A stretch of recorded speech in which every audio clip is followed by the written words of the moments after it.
I'm Lyle Ungar. I have a somewhat different take I want to give you on understanding text and social media. I'm coming from the World Wellbeing Project, which is a group of psychologists and computer scientists trying to look at language not just as we've seen mostly here, which is pulling out facts, entities, relationships, not just which company IPO'd when, but looking at language as indicating things about people, telling you their personality, telling you their moods, telling you how they're feeling. It's a rather different take on language, and one that I think is quite good in terms of actually measuring the well-being of people, how happy they are, how healthy they are. I'm going to try and convince you that, first of all, those things are deeply connected. People who are happy and in good relationships live about 5 years longer on average to other people. That's comparable to not smoking. So if you can actually be happy and have good friends, you will on average live a lot longer. And I want to argue that the good way to measure that is not with your Fitbit, but with your phone, that the language that you're sending and receiving tells a lot about you.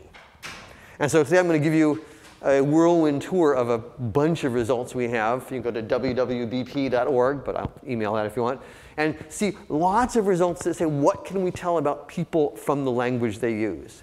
I think it's important to realize that language is not, in spite of what one thinks maybe here and in Silicon Valley, mostly about explaining how to run your Scala code.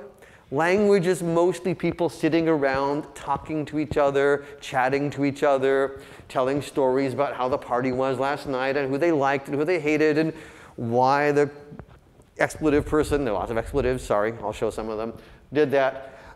So I want to look at Facebook and Twitter and try and look at this conversation to understand people, their happiness, and eventually their physical well-being, their health. Make sense? I don't need to tell people here there's lots of such data. Duh. OK. So we can process it.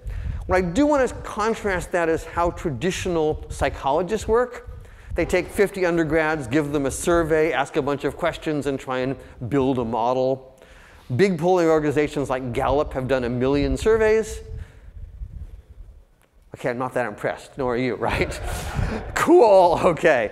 But our stuff is fairly big. For this group, it's nothing, so what? But compared to most of psychology, we're by far the biggest collection of psychology data people that I know of. So it's very big.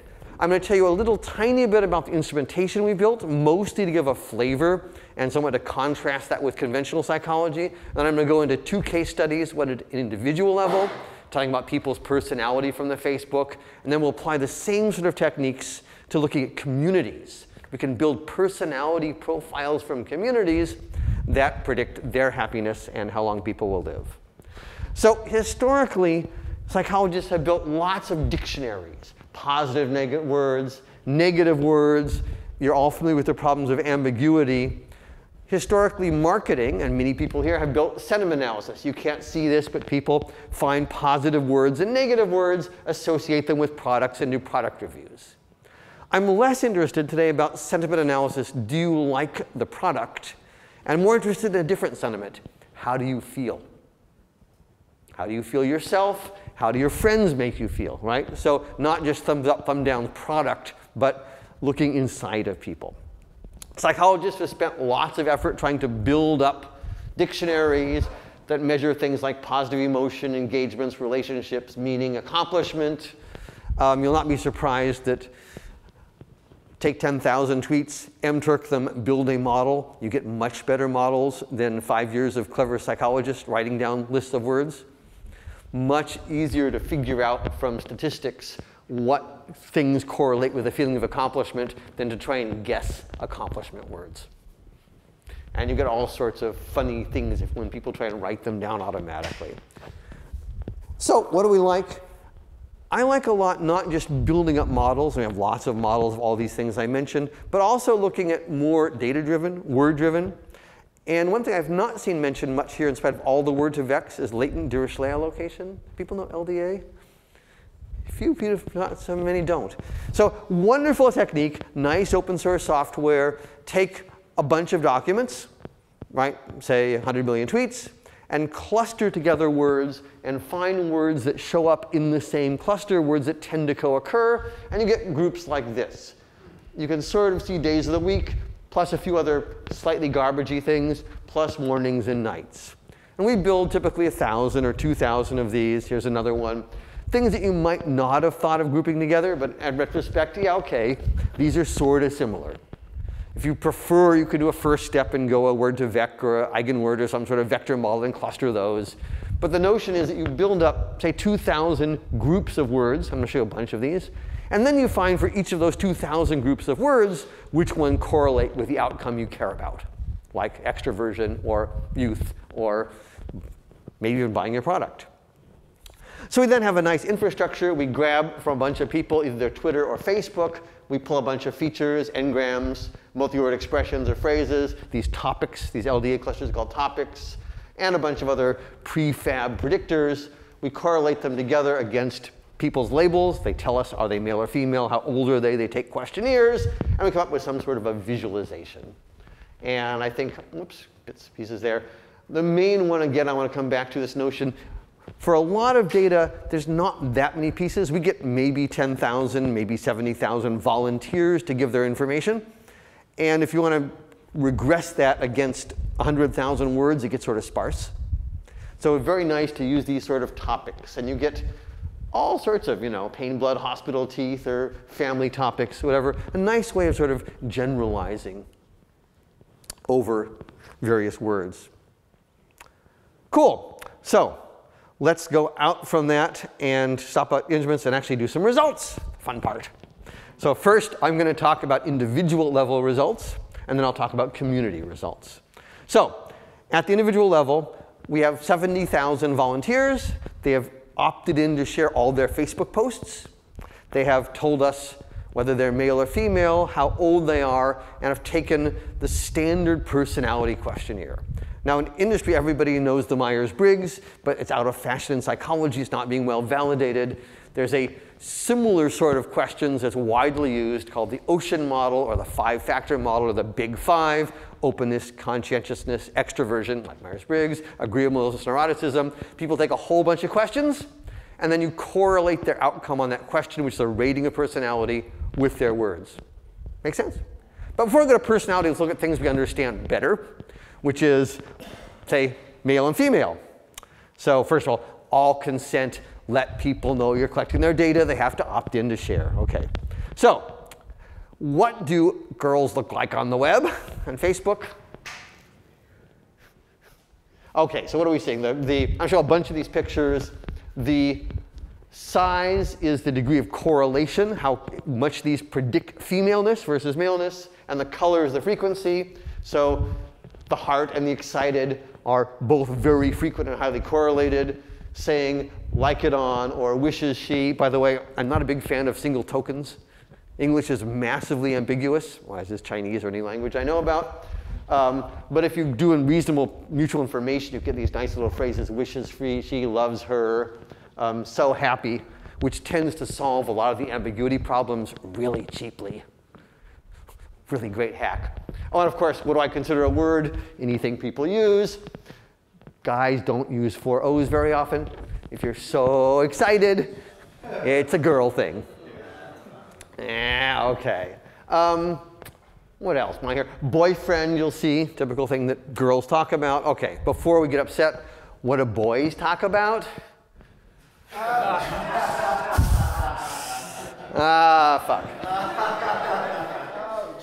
Ouch. Really embarrassing. Now, I got to point out, the vast majority of the language is the same. Words like the, it, the same between men and women. But these are the words that are most distinguishing of males in Facebook. Small sample of 70,000 people, but they're all statistically valid. It's not all embarrassing. There's government and engineering, the World Cup, sports, shaving. Some things are more subtle. Xbox. Gaming is a very male thing, yeah. Note my girlfriend and my wife. It turns out, we go back and look at the original Facebook posts, women talk both about their boyfriend and their husband, but also about other people's boyfriends and husbands. Guys mostly only talk about my girlfriend, not about your girlfriend. Again, pointing out this utility of not looking at single words, which wouldn't show that, but noting that this multi-word expression is in fact highly significant. Make sense? Yeah. OK, so that's male and female. How accurate is it? We can take Facebook, words, gender, 92% accuracy telling whether you're male or female from your Facebook. So not super good, but good enough to do statistics on and certainly useful. We also have, more interestingly, personality, the big 5. What do extroverts, people who fill out, rate highly on the extrovert things? These are controlled for age and sex. It's sort of fun. You know, can't wait, amazing. By the way, to state the obvious, again, notion of words. What's interesting about this can't wait? It's got 2 things about extroverts. How's it spelled? No apostrophe. Extroverts tend to drop out the apostrophes, right? So again, if you're trying to capture personality, spelling variants are highly significant.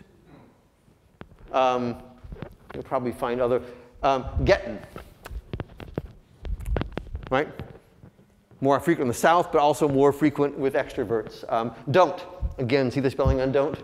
Lovin', bout, feelin'. Extroverts are dropping those G's. They're dropping the apostrophes. They're getting out there and doing that. They've got girls, and somewhere there should be boys and baby and love you.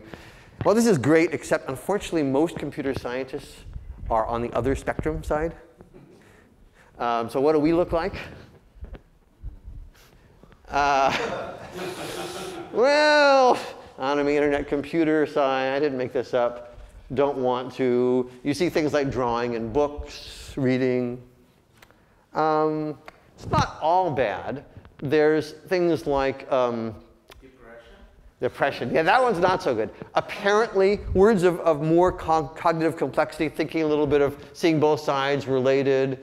Yeah, it's sort of funny. I'm not sure I'm really happy being slightly on the extrovert side. But they're good sides. Let's look at a different pair. I've got 5 of these. I won't show all of them. Neuroticism. What is it like to be neurotic? Really bad. Right? So you see the squaring. You see, again, note the disambiguation. They don't talk more about sick, but they talk more about sick of. Right? And again, these are not manually curated. It's all automatically generated bigrams and trigrams by just point-wise mutual information models. Yeah, I hate, depressed, lonely, scared, my head, screaming. OK. This is not a surprise to my psychologist collaborators. But what was a surprise is the next slide, which is people who are extremely low in neuroticism, sometimes called well-adjusted people. What do well-adjusted, non-neurotic Americans talk about? Sports. That was a surprise. Well, I think less the weather than note it's a beautiful day. So it's a positivity thing there. The second minor one, besides lots of sports, it's interesting because it's both, you know, Lakers and basketball, but also snowboarding and the gym. And then there's religion. And the religion is not so surprising. On average in America, although not in Europe, religious people are happier, have more strong connections, more people to show up if they're sick and go in the hospital. So in the US, religion is a very strong sense of community and correlates with well-adjustedness. But the sports is a novel one to the psychological literature. Sort of interesting. It's not just life is good, but and things that show up. Well, I don't have time to look at it, but things like mountains. It turns out outdoor exercise shows up if you look more subtly in these.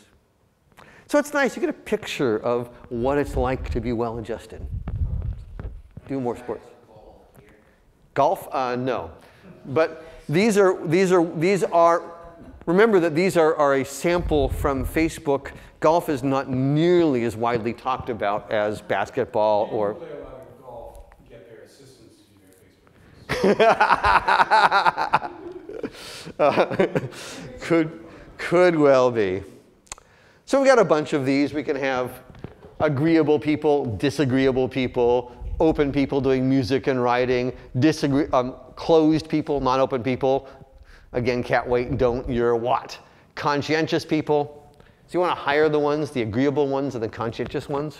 are the ones you want to do on your hiring. That's the people you want to work with, conscientious, agreeable, ready for. The conscientious people talk both about work and great days, but also if you look more closely about ready for dinner and weekends and eating out. The non-conscientious people, well, again, swearing and Pokemon and, yeah. I don't know, it's all data, you know. I just report the statistics. These are all, everything here is statistically significant because the sample sizes are big enough. Is there a causal connection? Was it indicative? I don't know. But there certainly are differences, right? Cool. So how well do we do? Well, here's the correlation. How accurately we can correlate our predictions with the outcome of the exams, these testing for openness, conscious extroversion, growth, and autism.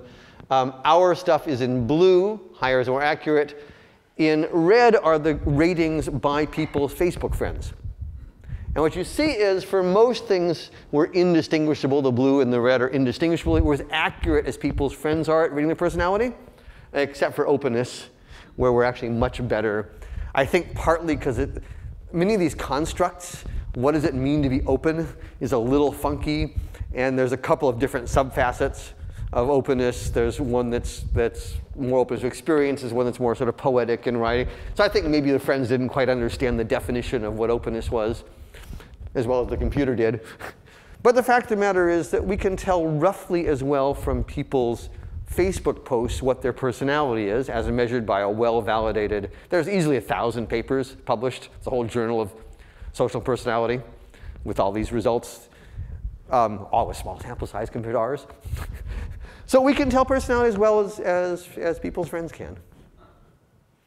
Which is to say it's, you know, noisy. Correlations are, you know, 0.3, 0.4, but lots of signal. Cool, so that's fun.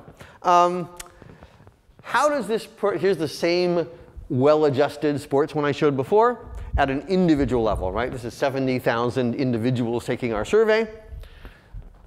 We've also done a bunch of work at the county level, which I'll show you in about 5 minutes, taking tweets, mapping them to US county, measuring the county-wide outcomes, and correlating those with language.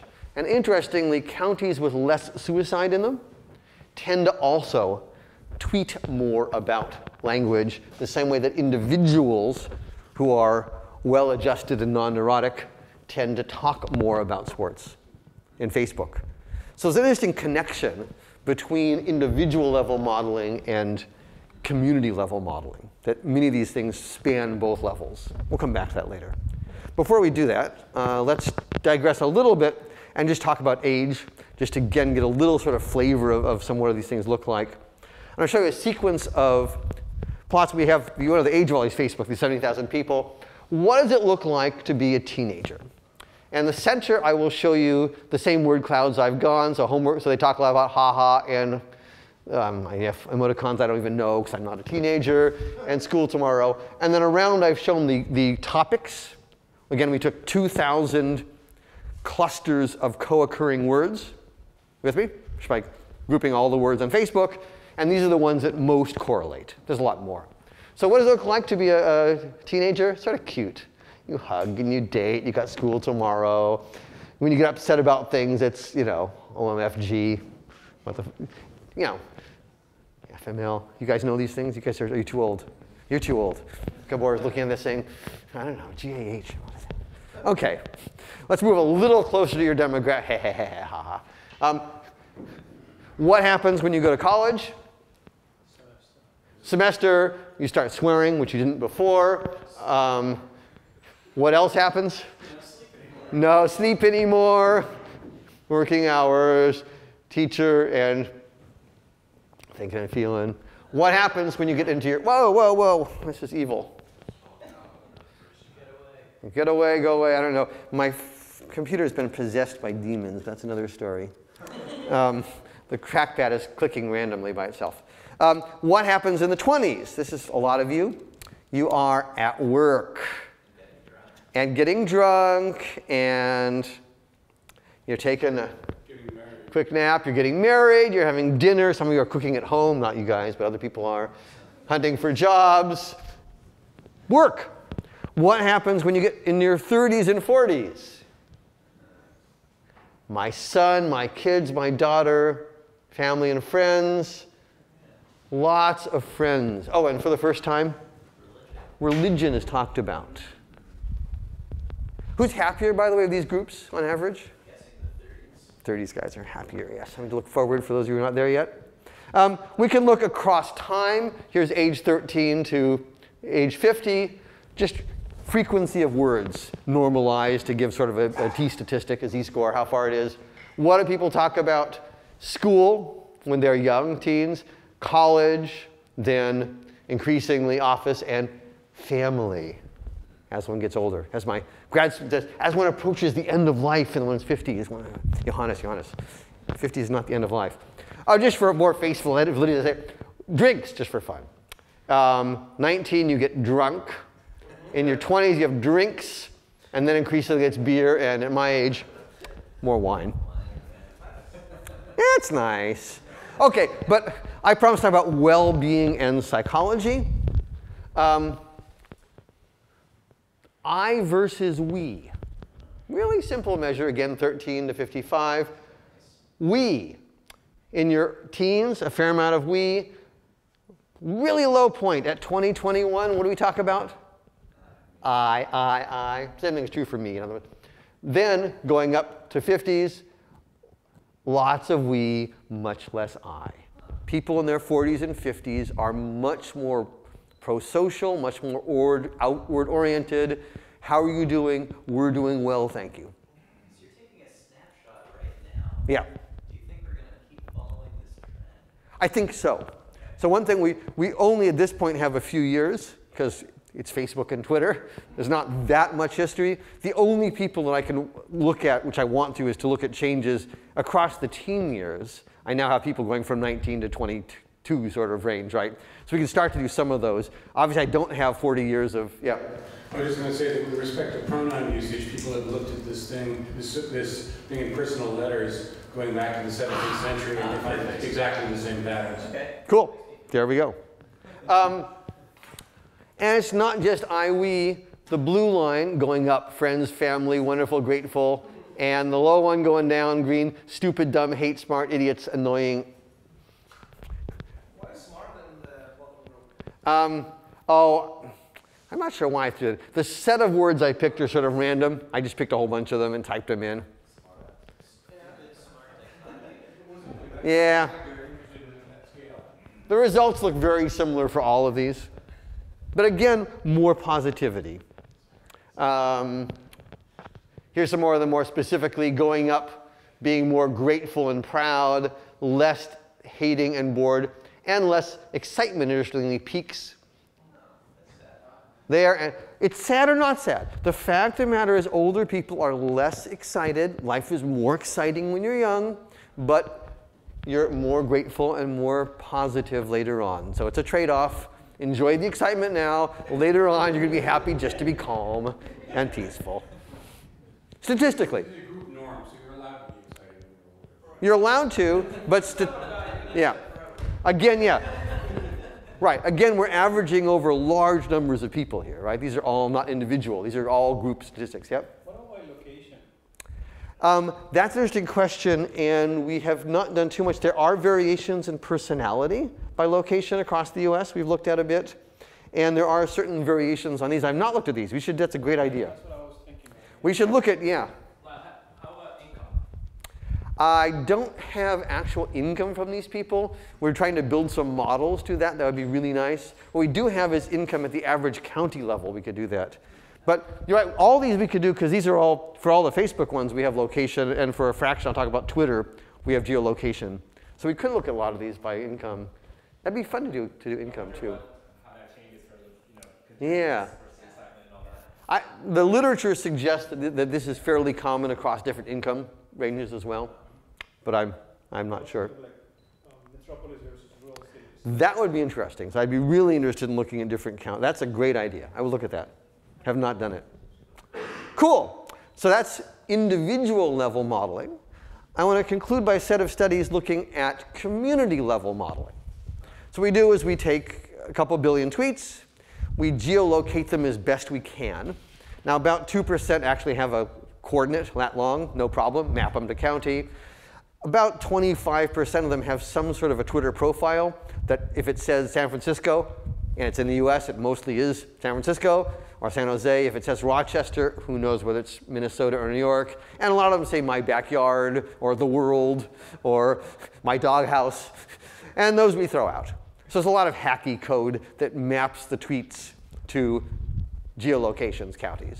But we get enough of them. Yeah, sure, you throw out 75%. Too bad. There's plenty left, right? No shortage of tweets. So we take the Twitter, take the words, same analysis, same topics. We take outcomes from the Centers for Disease Control and from the US Census. We know how happy people say they are, and we know how healthy they are. And I think I'm going to focus, depending on time, we'll go back on those. Focus on a hard outcomes. We looked at happiness, reported subjective well-being. You can see its variation, find the words. But one interesting question is, I claimed we started that happiness drives, I implied, health. It's known that people who are depressed are at risk for cardiovascular disease. It's known that being stressed is not a risk factor for cardiovascular disease, heart attacks. If you're running a startup and are stressed, no increased risk of cardiovascular disease. If you've got a crappy boss and you have no control of your life and life sucks and you're stressed, you are at increased risk for heart disease. So the modern theory is not the 50s type A thing, which has been debunked, but good stress, if you feel control of your stress, good, no negative effect. If you have no control over your life, often from a bad boss, the most interesting studies, you will, on average, die younger. Your mileage may vary. So the question is, we know that a bunch of features of your environment, like control or non-control, affect your longevity. Can we actually go in and measure Twitter from a county and mortality in the same county? Now note this is a little bit weird, because I'm going to show you arteriosclerotic heart disease, dying of hardening of arteries. The results are this is CDC data. We know what people died of. The people dying are not the people tweeting. To state the obvious, the tweeting people are in their 20s and 30s and teens. People dying are hopefully mostly in their 70s and 80s, sometimes 60s. Not the same population. So we're getting a set of words from a community, and we're getting mortality from the community, but they're different people. So it's sort of amazing. What is this evilness on my computer? Why do we want Java? I've never had this problem.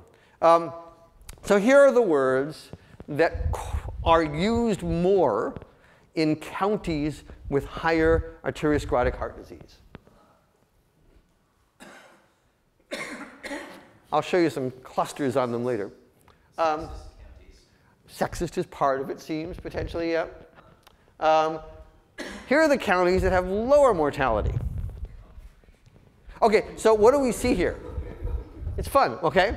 This is good. This looks like San Francisco. What you see here is a whole mix of stuff.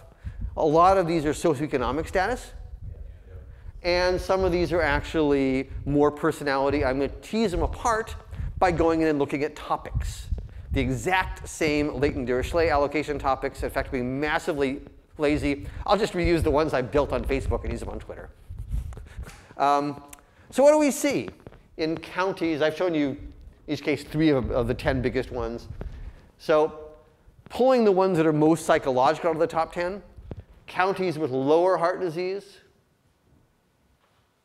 overcoming challenges, opportunities. Ones with higher heart disease, one might attribute this as anger. I think my psychology friends go that.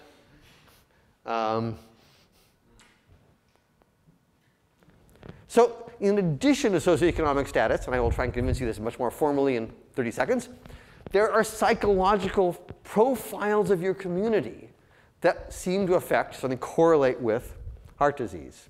So what do we know about heart disease?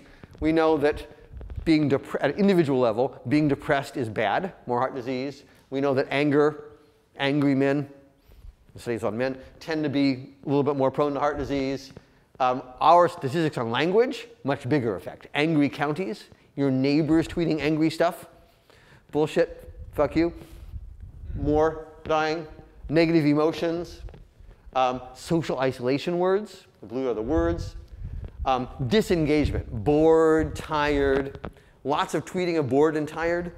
Much more mortality from arteriosclerotic heart disease. On the protective side, there's not a lot of individual level stuff. On the psychological side, I mean, exercising is good, of course. We find positive emotions expressed in Twitter and social support. And most importantly, this we call engagement. Communities that are excited, looking forward to things, as opposed to ones that are bored and tired. So one always worries that there's lots of socioeconomic status underlying these, because there are. But we know the top 10 socioeconomic correlates of heart disease. What being male is bad, I'm told I can't say being black is bad. Being black leads to an increased chance of mortality from heart disease in the US, right? Negative things. What's more significant? Obesity, hypertension, diabetes, and smoking. This is, again, statistics. Counties with more obesity or more smoking or diabetes have more mortality from heart disease. Not a surprise. Income and education, actually more important than all of those. Counties with lower income and lower education, of the two, education is more important, more heart disease. Put all those together, we get a fairly high correlation with counties. Use Twitter alone. We can do better with Twitter than top 10 demographic ones, including demographics, including diabetes and smoking, right? Yeah. So what are we capturing on Twitter? We're capturing socioeconomic status. It's there. Guess what? Educated people tweet differently from non-educated. We're getting race. Guess what? Blacks and people of Indian background, and they're tweeting differently. We could tell these things apart. But on top of that is still a personality profile. An anger, a disengagement, a boredom, or an excitement. So that's interesting to me that we can profile personalities. Cool, so that was the community piece. And now I'm pretty much wrapped up. I'm not going to talk about this, but we're now going into hospitals. At Penn, we've got the first 1,000 volunteers. We've got their full Facebook posts and their full electronic medical record. We're building models that predict depression. We can predict how depressed someone is as accurately from their Facebook as from the 2-question screen that we use in the hospital. So take the ground truth, the medical record depression. Use the 2-question screen. Use the Facebook. We're about as accurate. So we can now monitor that. We're now going to start doing pregnant women who are at risk for depression. Can we monitor for changes in depression and give referrals to their doctors or their husbands if they have them and want them shared? Again, huge privacy, huge opt-in questions here. But in general, we find in the hospital, not surprisingly, someone comes up in a white lab coat with an iPad and says, excuse me, do you use Facebook? Are you willing to share with us? Most people say yes. Because that iPad has their full medical record on it, the triage information, their things. They're already giving blood samples. Giving a Facebook sample is not that painful, right? And it's a trusted setting. Quite different from on the web. Will you share your, that's a much lower piece there. But in these sort of settings, we get quite good response. So we're building up these really nice pieces there. And I think it's part of a much broader trend where I think of language, again, not as just facts about how do you feel about this product, but language is reflecting your life and correlated with whatever I know about you, right? Personality, but in this case, can I predict when you go to the ER? We're going in, we have funding, we haven't done it yet, to go into opioid treatment clinics and collect Facebook from people and correlate it with who completes or doesn't complete their addiction treatment. I would love to know what triggers drive people to trivially go off their diet. We're doing that one with but more interestingly, relapse into drug use or recover. I'd love to have more customized treatments based on people's personality. It's insane that our hospital, you go in for an operation, everybody gets the same mimeographed pre-op and post-op instructions, regardless of education level, regardless if you're conscientious or not. I look at it, first of all, it's paper. I mean, like, why aren't you emailing it to me? But quite apart from that, the fact that the language is not customized, the follow-up is not customized, there's no accounting for outcomes of who's calling whom or texting or tweeting. So I think there's a lot of cases where having some notion of someone's personality is going to lead to much better treatment and much better responses. So what do I take in? At a high level, it's striking to me how much the people around you influence your happiness. That should be obvious, but it's hard to measure. If you're into the self-monitoring piece, I think you'll see a lot of apps coming out where you can monitor not just how much you exercise, how many nasty grams are you getting from whom, what's the piece there.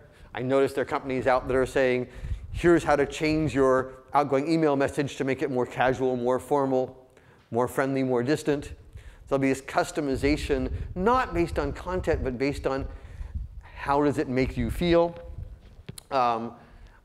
Obviously, these things are cheap and easy, and you can get fairly good resolution, especially as people tweet from their phones, do things. Surprisingly good, right? We said you can measure people's personality as accurately as their friends do. That's sort of nice. We can do depression as accurately as a standard quick screen done by a nurse in the hospital. Lots of stuff there, and things I wouldn't have thought. Oh, sports could be good. Maybe we should try and treat neuroticism by suggesting people do more sports. I don't know. You have to do a clinical trial, but at least it's an idea.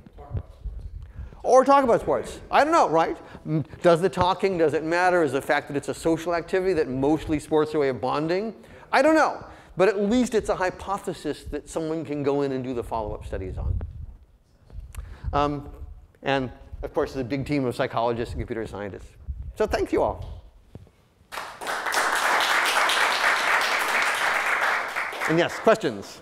I have two questions. The first one is, have you thought about doing the visualization by entity types, like people, organizations, location? Yeah, so for the Twitter, we usually screen out anything which is a institution. So if you've got more than 40,000 followers, you're not really a person, even if you're Oprah Winfrey.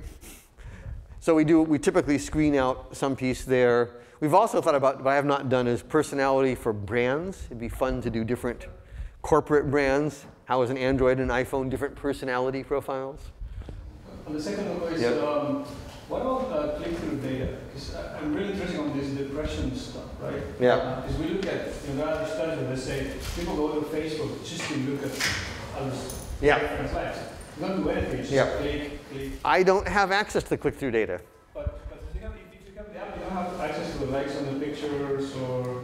No, we can get likes, but not click-through. So again, all these things are Facebook and Institutional Review Board approved pieces. You consent via us and via Facebook to share certain information. And actually, Facebook is really cracking down on what you can take and use. They've gotten embarrassed a few times by studies that showed they were manipulating people's happiness. So they've gotten really touchy about people downloading stuff. So I'd love to have more of that, but there are big privacy and political issues in the back, and I'll come back to it. Yeah. Go ahead. So you mentioned a couple of applications you'd like to see, but do you have like a big dream application of this research that you'd like to see come to exist in the real world? In the short run, I think apps like monitoring for depression are the obvious ones. In the long run, I guess I'm interested in a whole sort of quantified self-style that I think we're mostly not that aware of how much the people who interact with us influence our mood and behavior, and to have more insight into what makes people happier and more successful as a self thing would be really nice. So I'm in the Positive Psychology Center. We're less interested in treating sick people and more interested in actually making well people better. I think there'll be a lot of spin-offs. IBM just launched last month their personality profiler. So there's a bunch, and there's some startups around here. So a lot of companies are doing the same sort of thing. HR companies are interested for hiring. Can you profile? You want conscientious, agreeable people. I think there'll be a ton of business applications.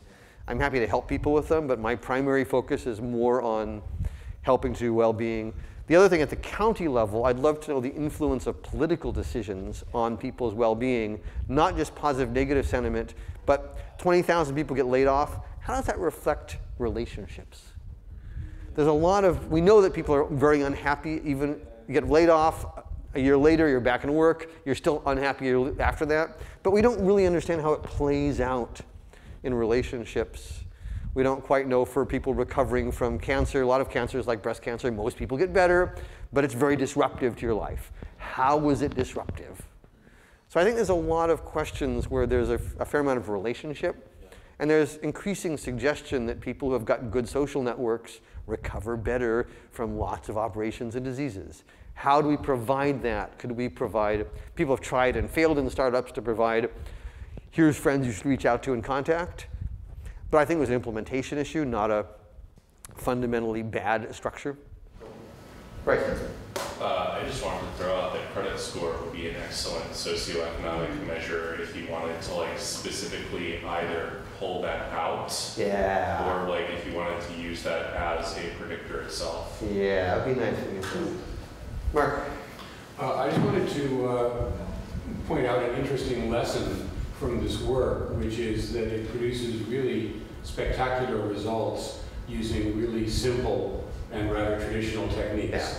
So not to take anything away from the implementations and so on, which have been to the point and clever and so on, but the techniques that we're talking about are things like word counts, mutual information to find significant n-grams, latent devreal allocation to find clusters of words, and correlation. Yeah, no, this is amazingly dumb stuff. Word topics, it's useful to have the n-gram, the phrases with mutual information, gives much better quality. It's nice to take the square roots of the counts to stabilize. I didn't mention one technical issue. Don't correlate raw word counts. Take the square root of the counts and do massive control for overfitting, right? Because everything appears to be significant if you're not somewhat clever, but it's not really hard. It's not rocket science. It's really easy, but psychologists never did it.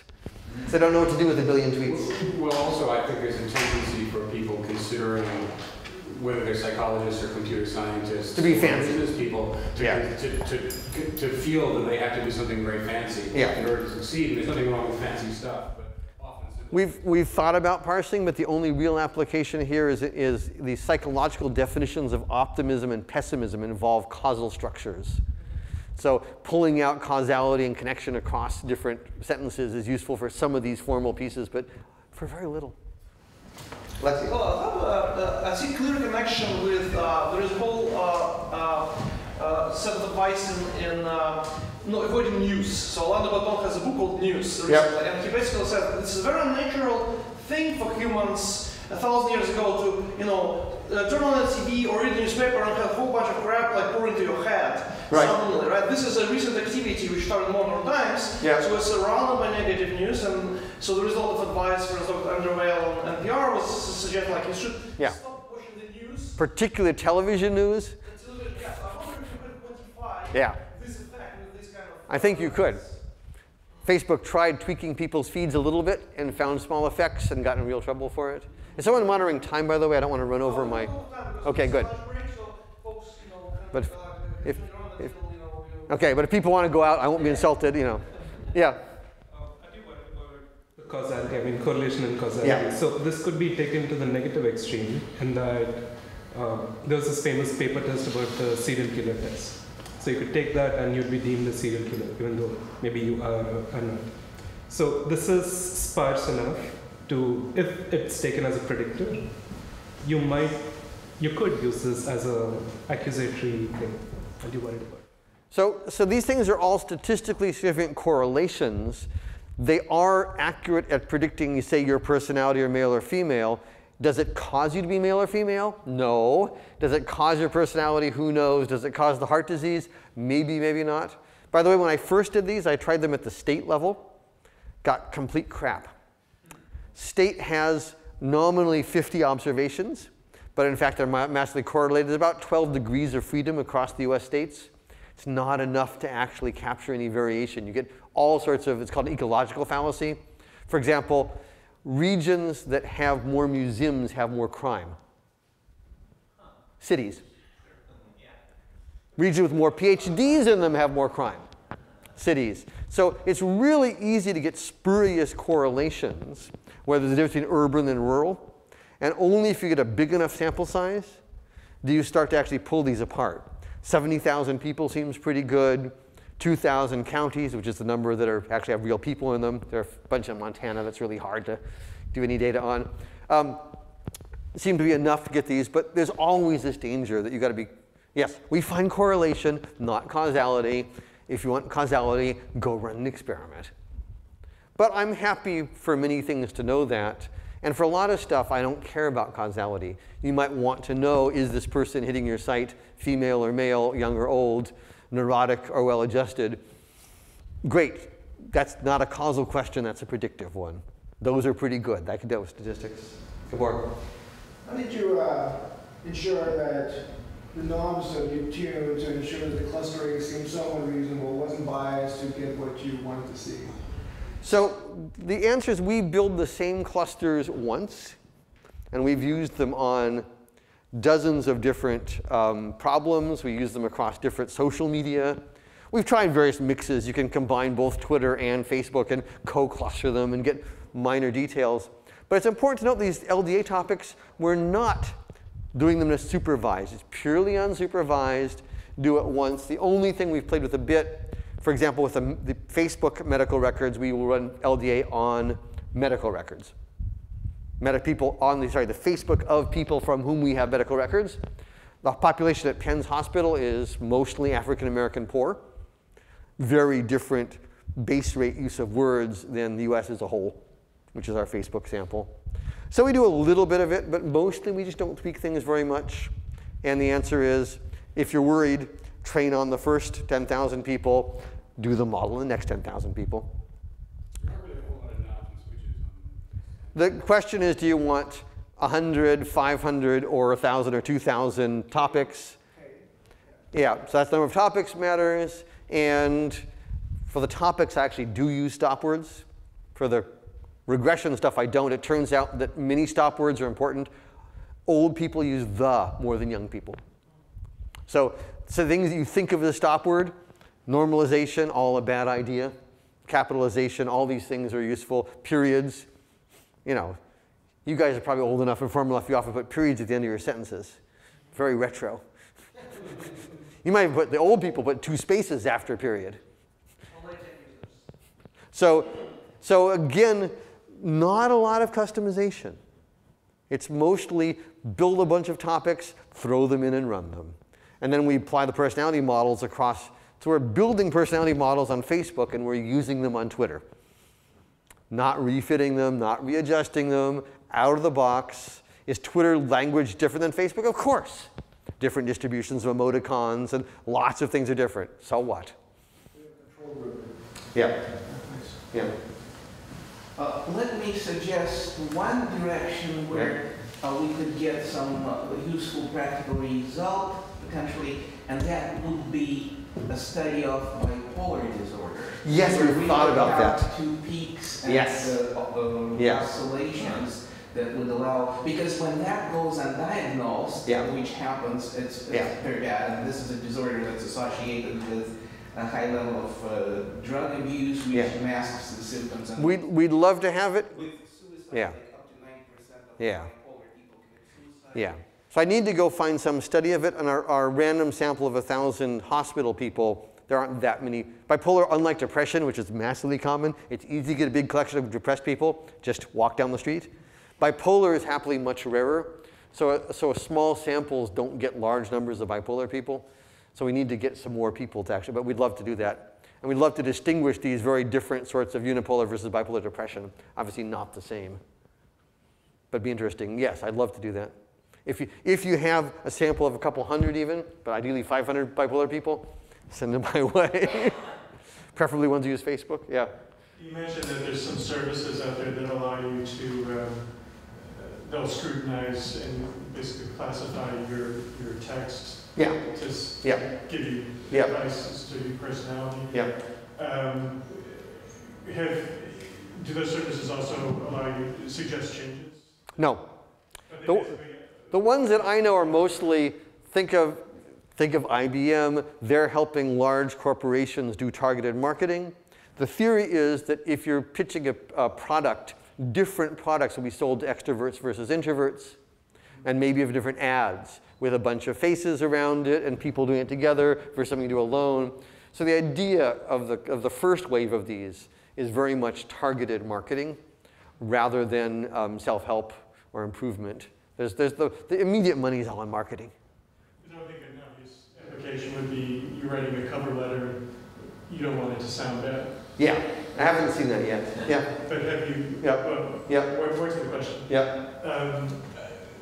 I was wondering, like, if you have a system like that, I would think that, you know, if you have a wide scale use of that system, suggesting to people how to change their language, would you see then a change in their behavior if they're changing their language? That's a great hypothesis. We don't know. I'd love to run experiments. We will eventually where we actually get people to change their language, target intervention, and a control group that doesn't, and because some sort of other treatment, and see whether that changes their behavior or happiness. I don't know. That experiment, as far as I can tell, and I've looked, has not been run. I would love to run it. I think it's a Buddhist saying, purity in thought, purity in word, purity in action.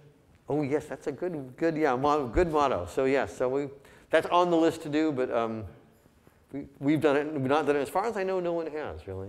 Yeah. I applied Buddhism. Yeah, sorry, in the back. I wonder if you thought about the ethics of predicting personal traits about a person. So here we have the case of bipolar disease. You have a few people who agree to tell you, right, that they are bipolar. And then you build a model based on their social media presence. And now you can predict whether somebody's bipolar or depressed without them giving consent to do that. So really this model, in some senses, I would also consider that to be private information. That's not really something. There's huge problems. Interestingly, in the last year, there have been 2 different cases of suicide prediction with very different outcomes. In England, there's a group that's been around for 100 years, a very reputable suicide prevention group, and they put out a product, a free product, to monitor tweets and detect people who are potentially suicidal. And after about 3 days of major flack, they had to retract it. It was so controversial that people would be stalking other people with no consent, monitoring their tweets, and detecting who was especially suicidal. And these guys are really trying to help, right? But they had to withdraw the product. 2 things. On the other hand, Facebook, which has faced a lot of issues about their privacy, is in fact doing something fairly similar, monitoring for potential suicides on Facebook and providing interventions or contacts to suicide prevention organizations. And as far as I know, they haven't, well, certainly still running, they haven't received any major flack on that. So the details of the privacy is really subtle. Am I providing you potentially some information for you? Am I telling Dimitri, hey, that guy over there could be suicidal? Right? Depending on what the opt-in procedure is and what's shared with whom, it's very different. And I think we're going to have a whole bunch of controversy as to where that line fits in terms of how much you're allowed to or it's appropriate to find out about people. So it's going to be an interesting question. I don't know where the line's going to be. Yeah. Let me argue a little bit. I would suppose that if somebody is suicidal, he or she recognizes that they're suicidal, but if somebody's bipolar, he or she may be unaware that this condition is actually bipolar disorder that can be treated and maybe saved. Yeah, they're all different. So there's a bunch of those cases. I'm talking to a guy who's interested in schizophrenia, psychotic breaks, and wants to start doing web-sourced things to figure out, are people hearing voices, not the sort you want, how much are they aware? So there's a bunch of these things. Yeah, rather than helping people by saying, don't jump off that. Right. Just, yeah. Maybe a good thing. Yeah. Maybe we can just help people by helping them recognize that. Yeah. Should we go and get help with Yeah. that? Let's get lunch. I will be around for the rest of the day for questions. Thanks for the suggestions.